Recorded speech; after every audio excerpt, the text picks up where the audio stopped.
你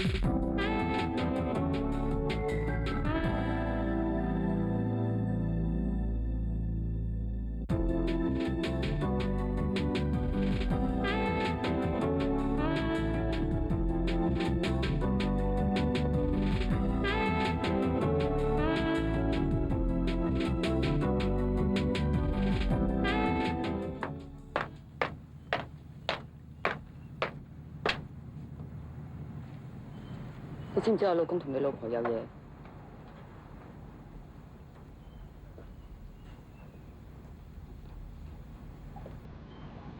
唔知佢哋點樣開始嘅咧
？Welcome to the press conference for In the Mood for Love, a gala presentation at the Toronto International Film Festival, directed by Wong Kar-wai.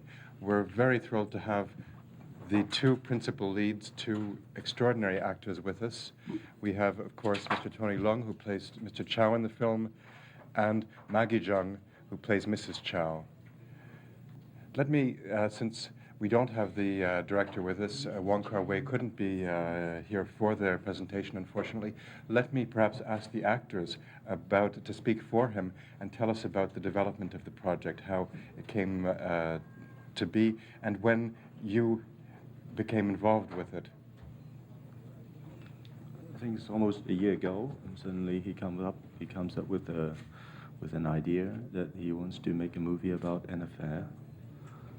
So that's how it started. And I think at some point that he adapted the idea from a Japanese short story that is about two neighbors, and it's very much about the two people going up and down the staircase and seeing each other in the staircase, and that gave him the idea to have us as neighbors and with the staircase, and all the rest was just improvised after that. Improvised by him or improvised on set? On set by him. Both. Well, can you tell us about the manner of working then? Working with Kar-wai? Yes. I think it's very different from working for other directors because he never has a script, a complete script, and he just came up with an idea, and he used to develop the stories and the characters on the set. And the project, yes, it was from start to end, it was about 15 months. But we didn't shoot the whole 15 months. It was on and off because we had a lot of technical problems. Because of what I just said, to find a set with two houses next door to each other with a staircase that he liked was very hard, and it had to look like it was from the 60s. And in Hong Kong, it's almost impossible to find a set like that. So that took a long time, and then the locations, he wanted to shoot in Macau, and at that time, Macau was having some political problems, and we couldn't go there, and then typhoons and people getting sick, you know, just one thing leading to another, that the whole process took so long. Why did he want to shoot in Macau? I think because actually it's hard to find any outdoor scene now in the 60s. Yeah, very similar in Hong Kong. And so... And Macau has a really beautiful hotel that he wanted to shoot there. Yes. Yes, and that's the reason why we have to go to Thailand too, for the outdoor scene, because the building is much more similar to the 60s in Hong Kong. Was there any talk at any point of building it in studio? I'd asked myself the question watching the film. I don't think he likes to shoot in studios unless it's a real period film, because it has a very different ambience, you know, in terms of sound, in terms of the whole feeling of the place. I don't think that was even considered studio shoot. No. Thank you. Do we have questions?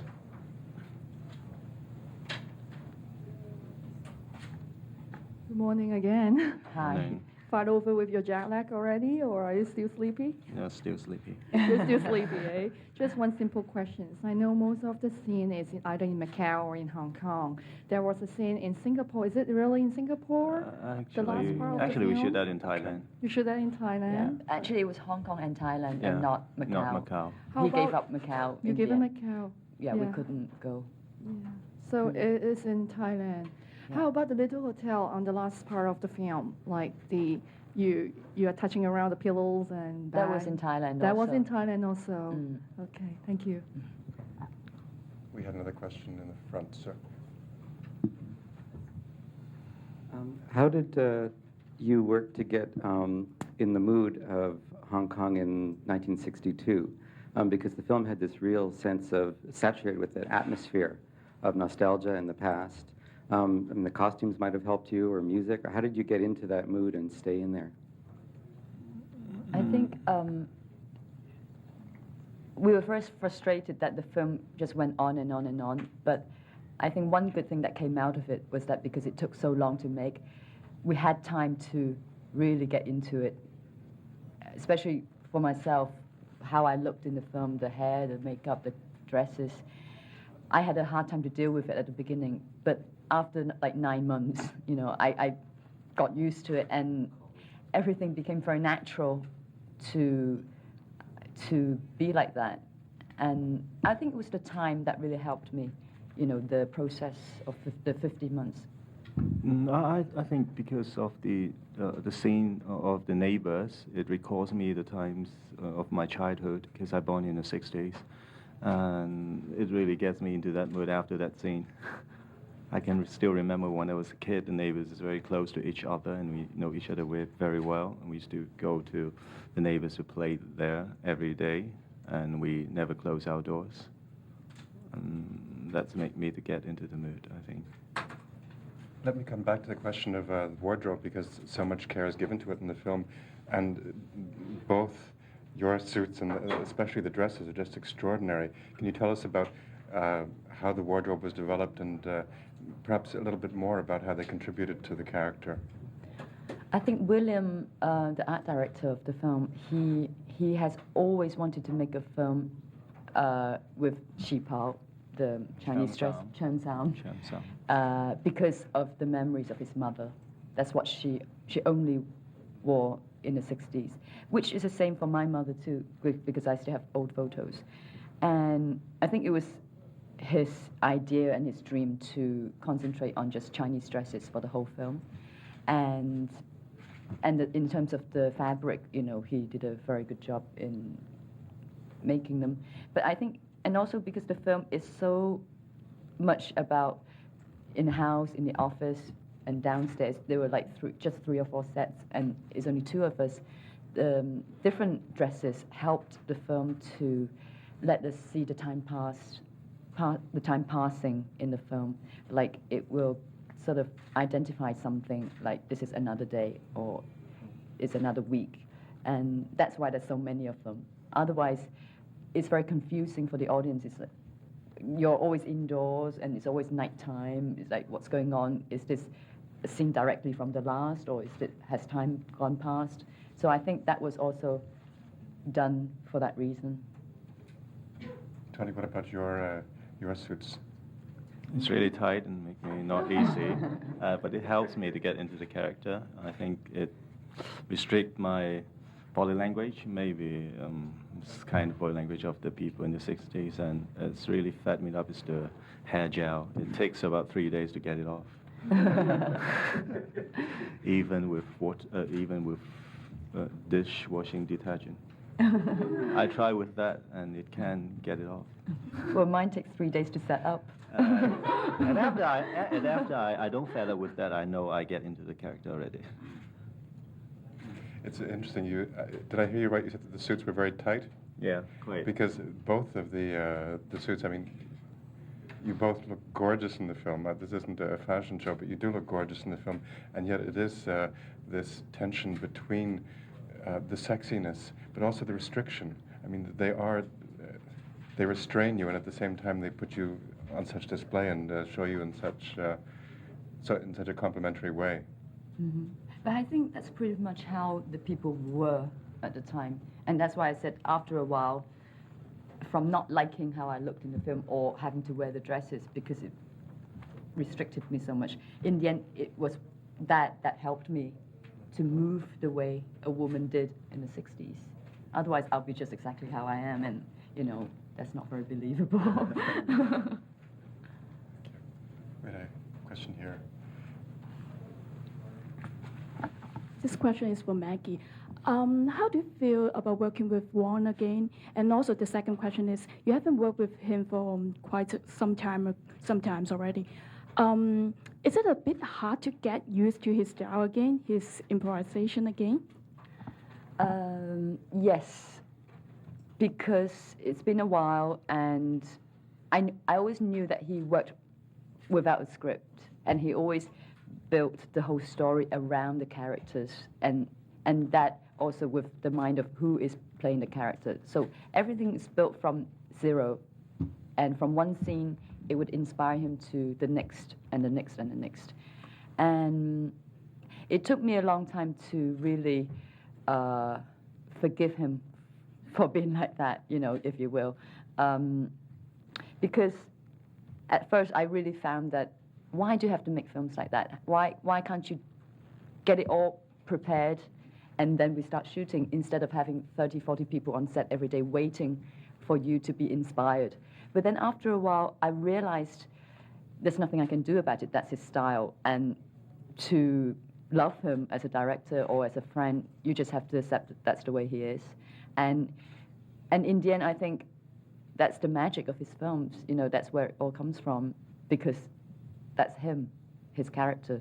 And it creates the kind of sexiness or the spontaneous feeling in his films because of his ways. Tony, did you share some of this frustration?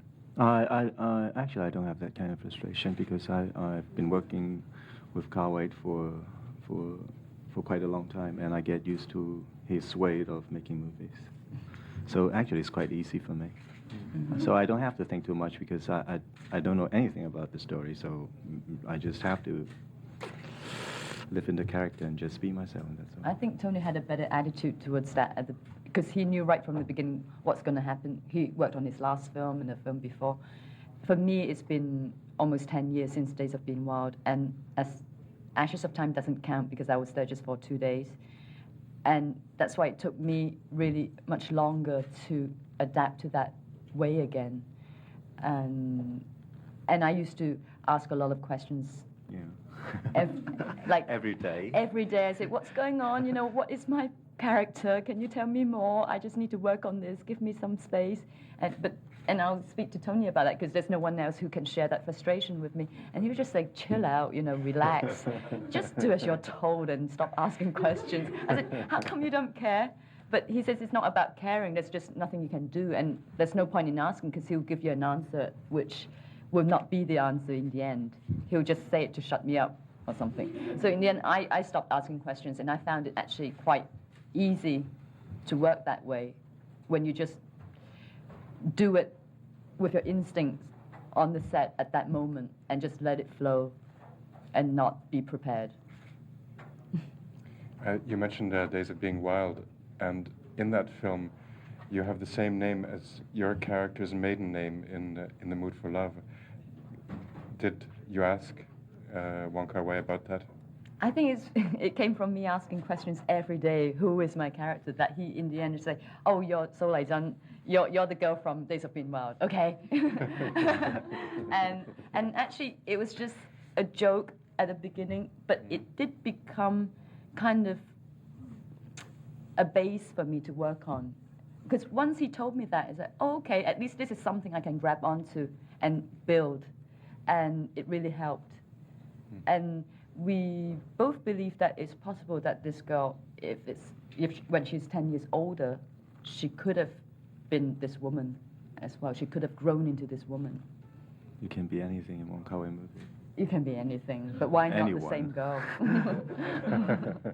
There's a question in the back, please. Hi.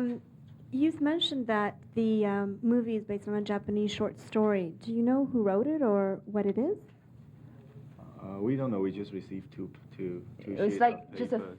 yeah, it's that short, but it's actually, it's really short, but it's very intense and it's a very good story. but Very sad story too. Very And they- sad. It's very chilling and just a few pages, very simple, about these two people walking up and down the stairs and having eye contacts, and that's all. And end up they killed each other. Commit suicide. They committed suicide. It's a very, very simple story, but maybe we can get the information But from we Kar-wai. have no idea the of author. who wrote it. Yeah. Question over here. Madame in the front. Welcome to Toronto. We'd love Thanks. to have you here. First of all, I guess everybody knows about Wong Kar-wai doesn't work with the script. But the script material that he gave you, I was just wondering, is there any consistent thing that he keeps telling you that, you know, him or her is supposed to be this or that? Or is there like a through line throughout the whole thing that you can actually grab onto when you work with him? Or it's Actually, completely we like don't have wild? anything to grab on, so that's why she has a lot of questions on the set, and the only thing we have is that story, Right. that story, and We know it's a forbidden love. It's we know that it's about regrets as usual. What else? It wasn't much.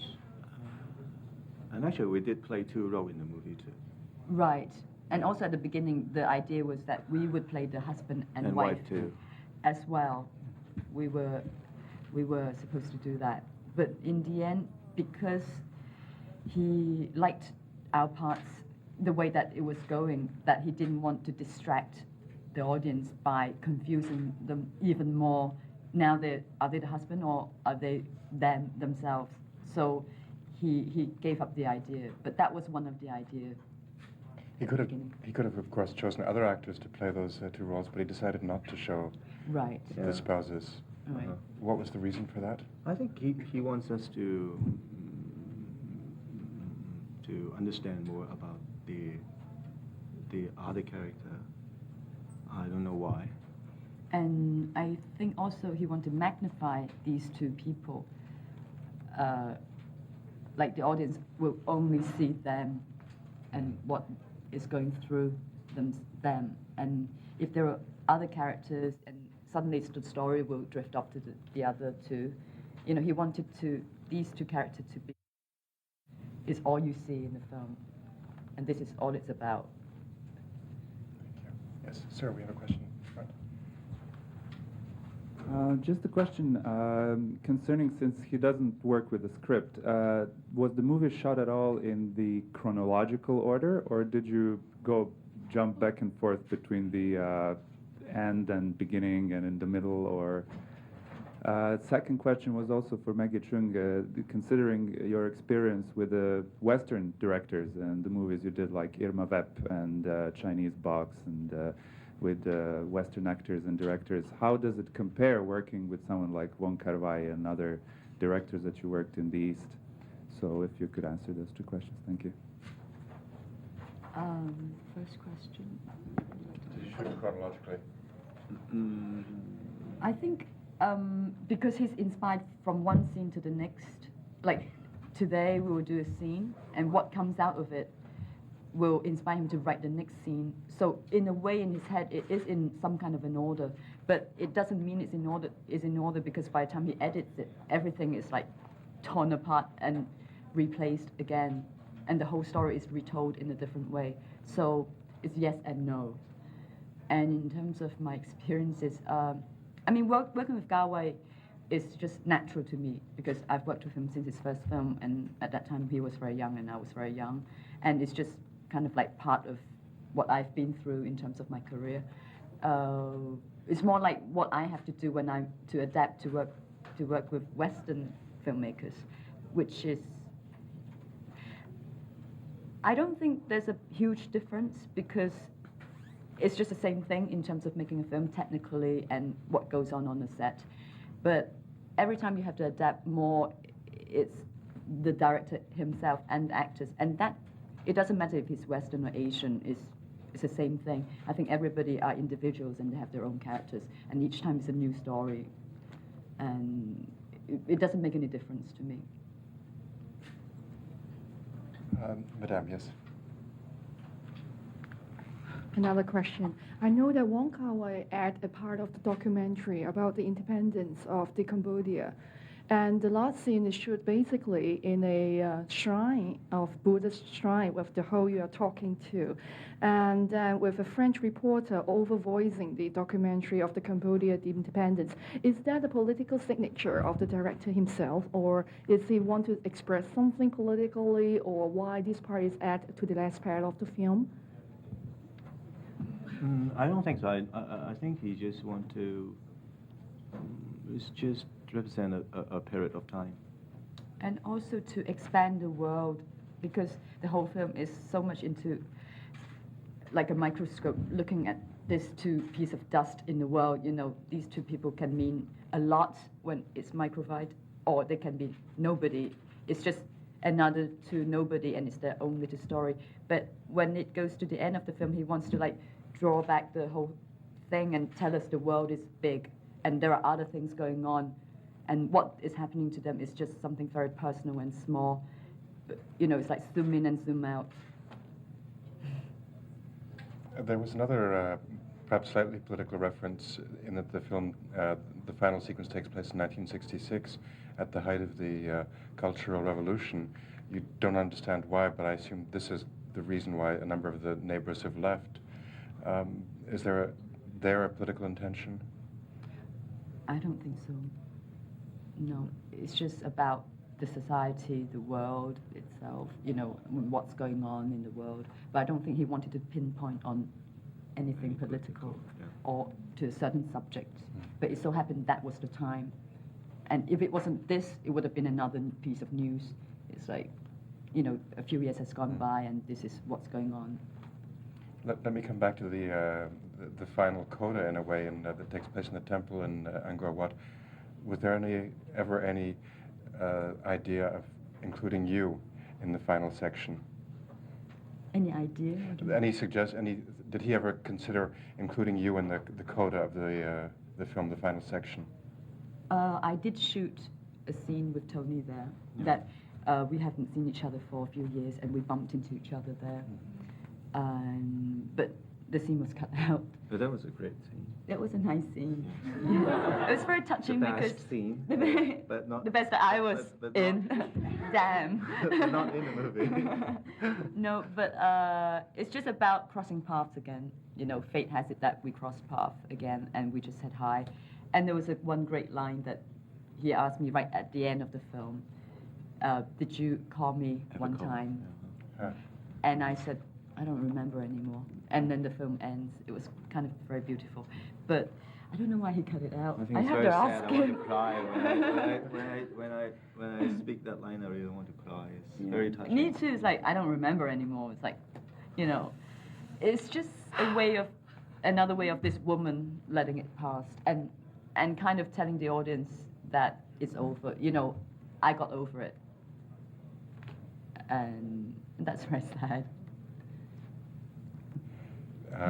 One thing that may be less sad is that Wong Kar-wai in an interview suggested that he might put some of the deleted scenes, the scenes that he dropped from the final version of the film, on a website. So that may be seen, or the sort of thing we could see perhaps on a DVD version of the film. Well, that is bound to be longer than the real film itself. Yes, Madame, please. The first question is, Wong Kar-wai used to cut out a lot of scenes. Do you find it frustrating? And the second question is it easier or harder, more exhausting in working with a director like Wong Kar-wai, a director with no script?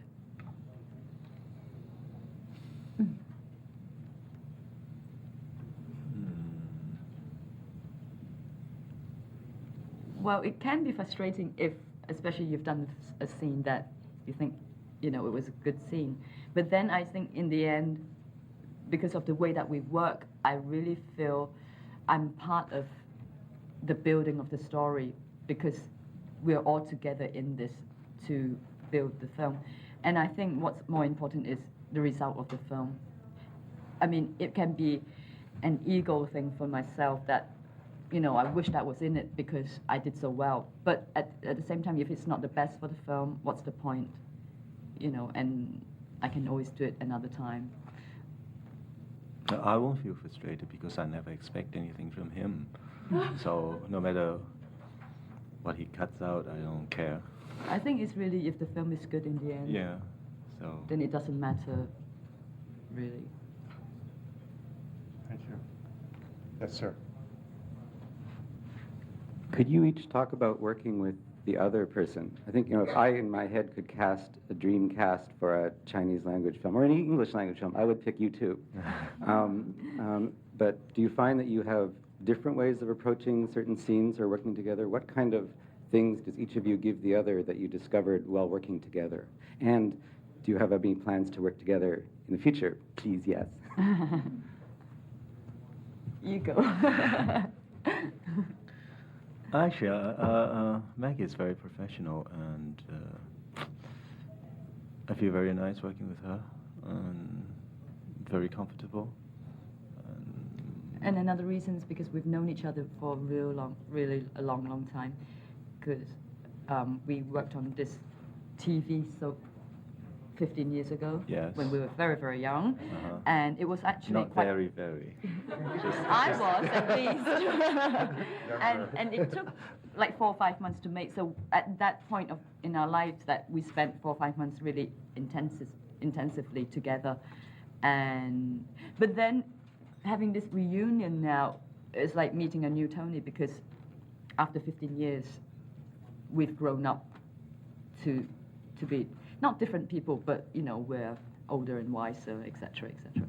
But it's great working with Tony because I think he's a very sensitive guy, and to have your partner being sensitive is very important for me, especially in a film like this, and especially a lot of it has to do with improvising. You don't want to have this macho, solid, great-looking guy, but he's like just there, stands on your foot or hits. Etc. Yeah, I think it's about understanding each other, and also because we're so different as people, our characters really different. He's very laid back and whatever, very quiet, and I'm like, let's go, yeah, boom, boom, boom, and I think he can relax me a little because of the way he is, and maybe I can give him some energy in the way I am. I don't know. It somehow just works. You just push me too far. Sometimes. But I can't help it. That's the way I am. And we actually will be working with Hu Xiaoshen next in November, if that's going to happen. At least that's the plan for now. And something very different this time. Something modern? Something modern, yeah. And we're bad people this time. And he's my ex. So maybe we need to do another one in the future that they got together first. It's like suddenly they never got together and he's now my ex. We just missed something in between. Yeah. Tony, I don't know if you want to give us examples of when Maggie pushed you too far, but no, because she's so aggressive on the set. Sometimes I'm not. You're very aggressive. Am I? Yes. If not, you won't ask that much questions. But I need to know. Sometimes you need to be carefree, now easy. I know with Kar-wai, but with Kar-wai I know you need to be like that. Yeah. Now I know. But then at some point, because I haven't worked on a film without a script for a long time, and it's just hard, and I want to do well, and And I always feel that if I knew what I was doing, I can input a bit more and maybe help, and add things and be more creative with the director. But that's why I was being very pushy. But on other sets, I'm less because I have a script. In my mind, I know exactly what's going to go on. So I don't ask any questions anyway. Yeah. But sometimes I think too many information will restrict your creativity. Yeah. Yeah. I think that's why Kar-wai take this kind of way of making movies. I can appreciate that now after this one. Were there moments, there must have been moments, can you give us examples of when one of you surprised the other one in your performances? Since you were improvising.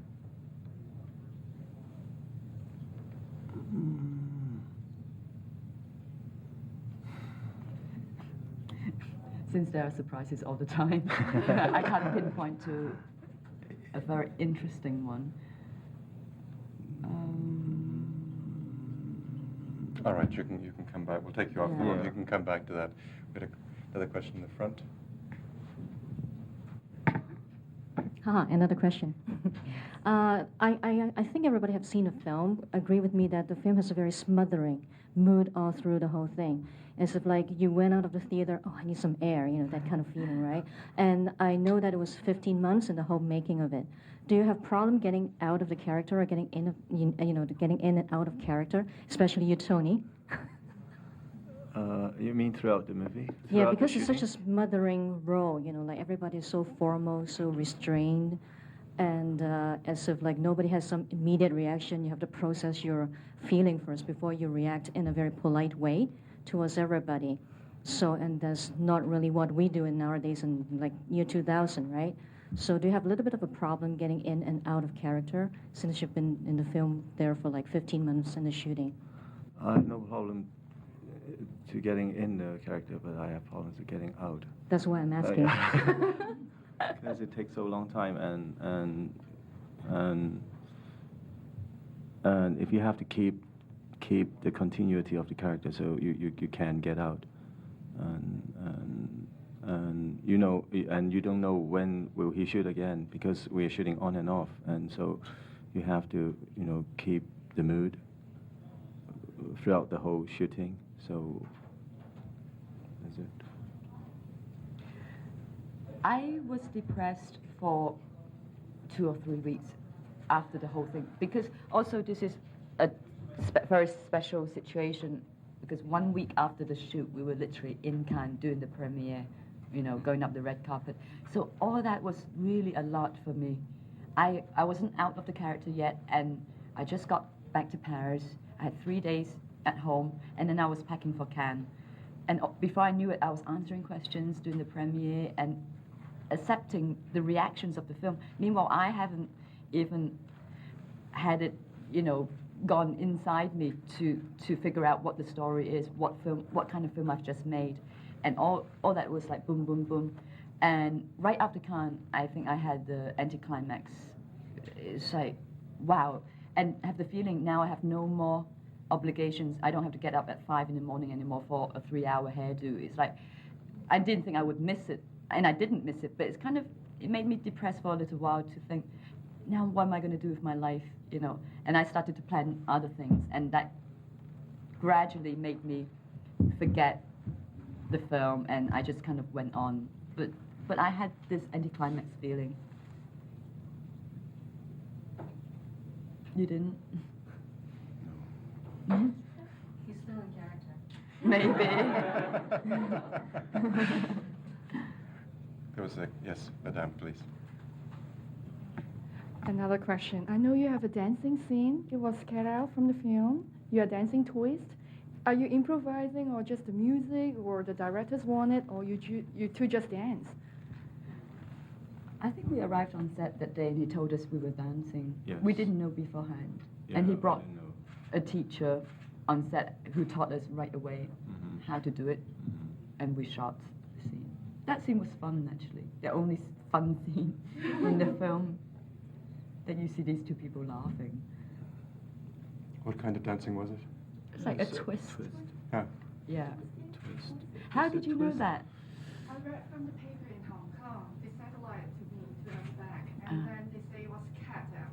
And it was like a sorry thing because it's so much fun. I think it would be spectacular to see you guys dancing. I think one day Kar-wai is going to put together a making of for the film, and he will put these scenes in. That's what he has in mind anyway, if it happens or not. Yeah, me too.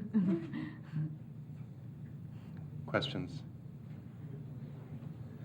Well, the music in the film is quite different. There's nothing like that in the film that sounds like the twist or anything you would twist to. But can you tell us a little bit about the music, which is so haunting, and which keeps coming back?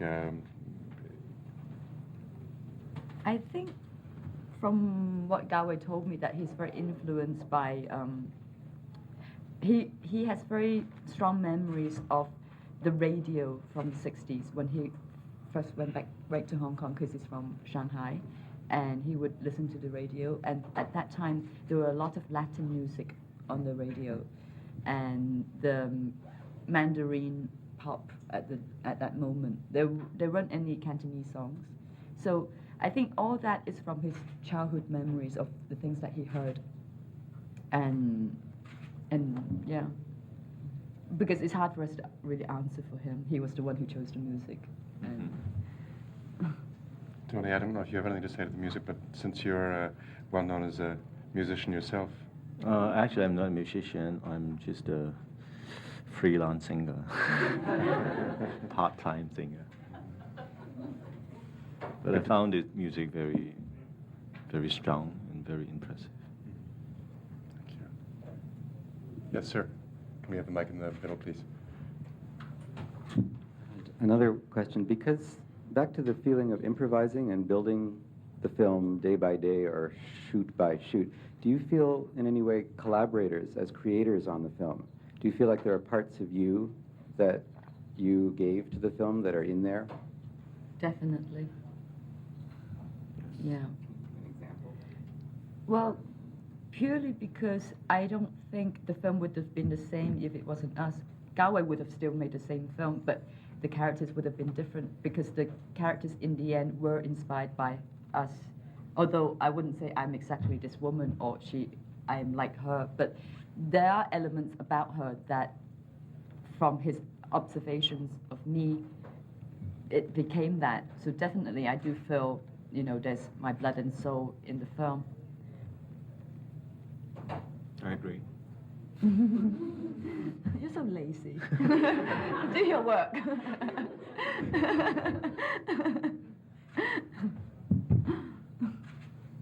Questions? Please. I love the films of Wong's, and when I understand the first films to the very present one, it's very suppressive. No characters is very expressive. Is it a message, or he's used to be like this, or his personality is a reflection of his suppressiveness, or is he talking about a very classical Chinese in a way of dealing with emotions and feelings? Can you talk about that? It's very suppressive. Very suppressive. No one has been very happy since his very first films, as far as I can remember. So. If this is an exam, I'm going to get 100 points. I've got an answer for this. Tony, I want you to answer. Because I really have no idea why his character is so suppressive. I don't know why. Maybe because... Maybe it's a reflection of the directors himself, or... Maybe. This is the special genre that he has been working on so far, or... Maybe this kind of characteristic of the Eastern people, of the Chinese. It's more suppressive, more restrained.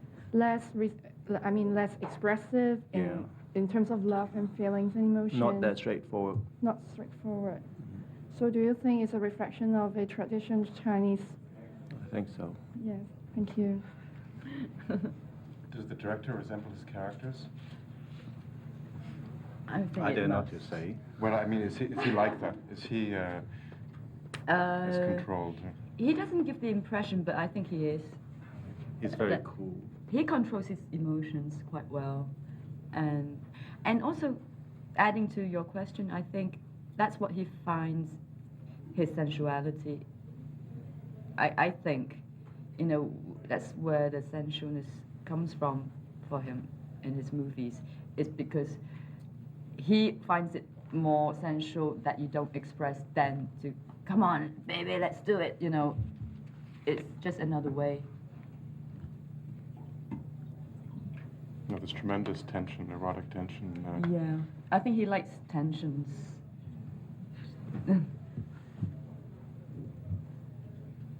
Questions? Thank you very much for joining us to talk about the film. It's a lovely film. Thank you.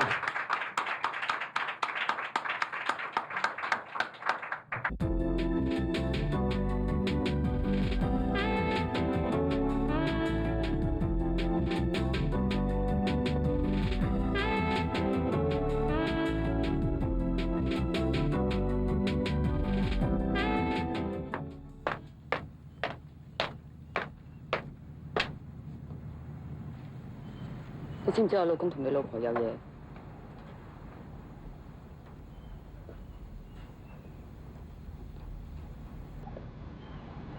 唔知佢哋點樣開始嘅咧？